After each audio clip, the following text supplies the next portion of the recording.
আজকে আমরা বানাবো চাউমিন। এ থেকে ভিজিয়ে রেখে দিয়েছিলাম চাউমিনগুলো। চাউমিনটা বানিয়ে নেব। এবার তেল দিয়ে দিলাম। দুটো ডিমকে এবার ভেজে নেব। তবে ঝুড়ি ঝুড়ি করে এবার ডিমগুলোকে ভেজে নিলাম। অল্প পরিমাণে ডিমটাতে নুন দিয়ে দিলাম। ভাজা হয়ে গেছে, এবার তুলে নেব। এবার চাউমিন ভাজার জন্য কিছু পরিমাণে তেল দিলাম। তেল গরম হয়ে গেছে, এবার চাউমিনগুলোকে দিয়ে দেবো।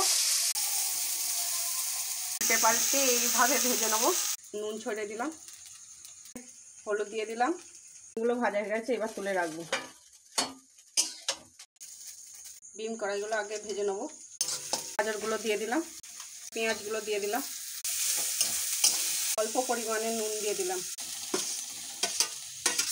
চাউমিন মশলা দিয়ে দিলাম, সয়া সস দিয়ে দিলাম, চাউমিনগুলো দিয়ে দিলাম, ডিমগুলো দিয়ে দিলাম।